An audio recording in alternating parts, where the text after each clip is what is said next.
Hi, everybody. My name is Jim Bennett. I'm a CPA in Michigan, and this is my blog for those of us in audit, compilation, and review. Today, we're going to talk about ChatGPT and professional standards. Could using ChatGPT be a violation of professional standards? Well, let's take a look. I'm going to share my screen. It's helpful to think of the standards on a spectrum here, from the most need to establish the credentials of the information source to the least need to establish the credentials. And this is logically inversely related to our ability to assess the information source and really the appropriateness of using ChatGPT as an information source. So let's look on this end of the spectrum. We have using the work of a management specialist, covered in AUC 500A, soon to be AUC 501.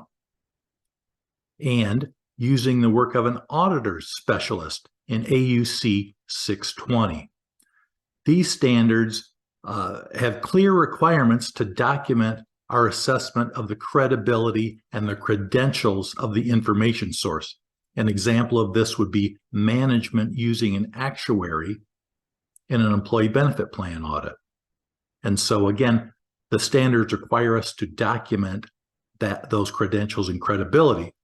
In terms of ChatGPT, let's take a look at, this is what we see when we log into ChatGPT. And it says, while we have safeguards in place, the system may occasionally generate incorrect or misleading information. It is not intended to give advice. So I don't see how we can establish the credentials of ChatGPT to be used as a specialist, again, management or us. How about audit evidence from an external information source? Covered in AUC 500, audit evidence.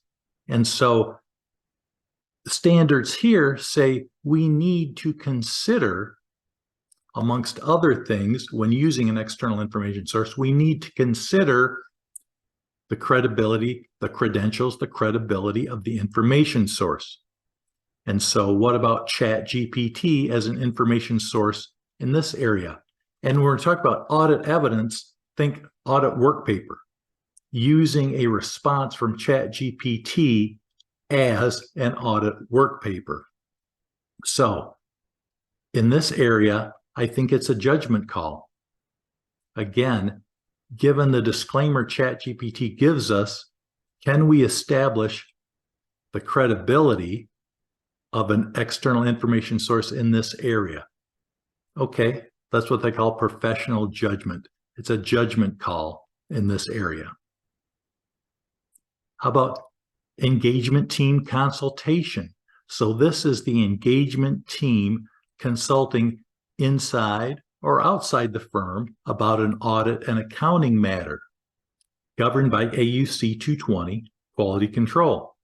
And of course, the quality control standards, and I'm sure your firm quality control document has a section on consultation. And so can we use ChatGPT in this area?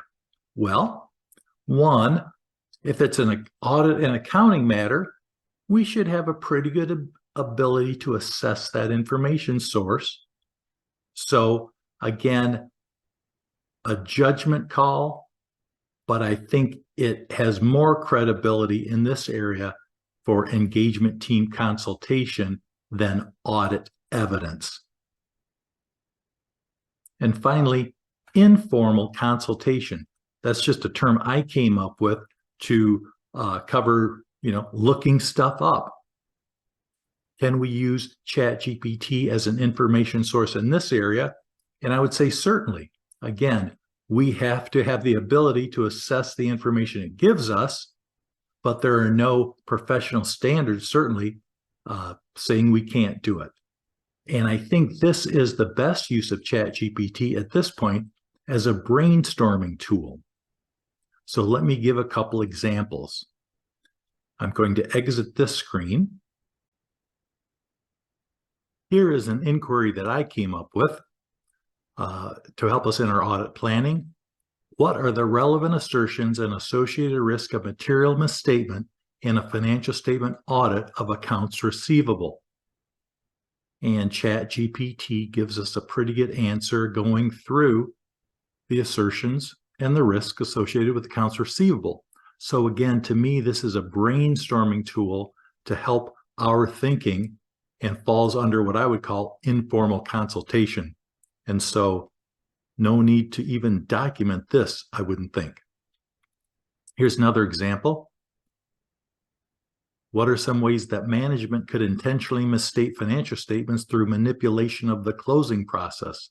Again, another audit requirement to consider management override of controls. So we're saying, what are some ways that management could override controls to intentionally misstate the financial statements? And what controls could be implemented to decrease these risks? So again, using this as a brainstorming tool to help us think through the answers for our particular client situation, I don't think would need to be documented. I would think this would fall under informal consultation and wouldn't rise to consultation or audit evidence. So I'm going to stop sharing here. Again, my name is Jim Bennett. This is my blog for those of us in audit, compilation, and review. And thank you very much for watching. I really hope you found it useful. Hope to see you again. Bye-bye.